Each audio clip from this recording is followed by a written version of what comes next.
Got some new growth coming out on the Rhododendron sinogrande, which could be one of the largest rhododendrons. These things get leaves up to 3 feet. They're found in mountainous areas in western China, Tibet, and Burma.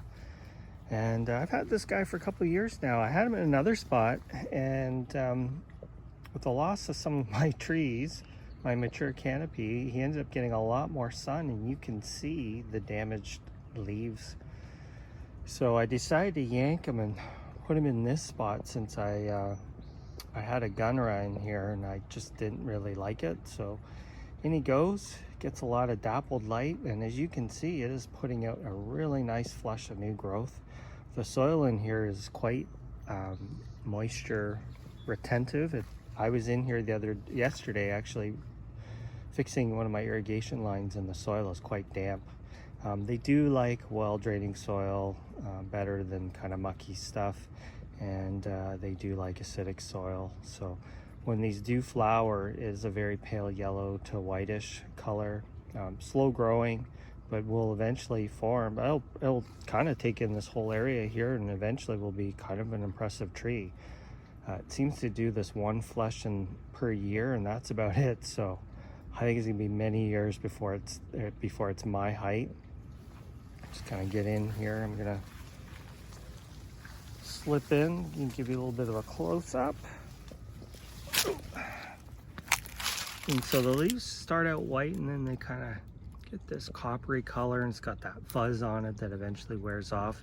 You can see the damage on some of the old leaves from sun, but since I moved it in here, aside from it being attacked by insects, it's been doing really quite well. These big leaf rhodos, there are other species as well.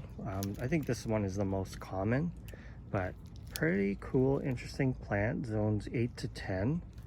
It's good if you can plant them on a hill so they get that good drainage, but you don't want to let them dry out, and you don't want to let them get too much sun. So that's kind of in my experience. See, this is where, and some of them have actually fallen off. This was from the sun. But since I moved it in here, it recovered. The heat dome really did a number on this plant. They don't really love heat, you know, because they're from such high mountainous areas. It's most likely cool there all the time.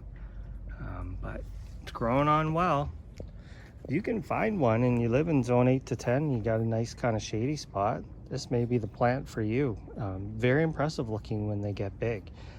Native habitat up to 50 feet, if you can believe that. So kind of cool. But the other thing is you kind of want to have them where they're protected from wind.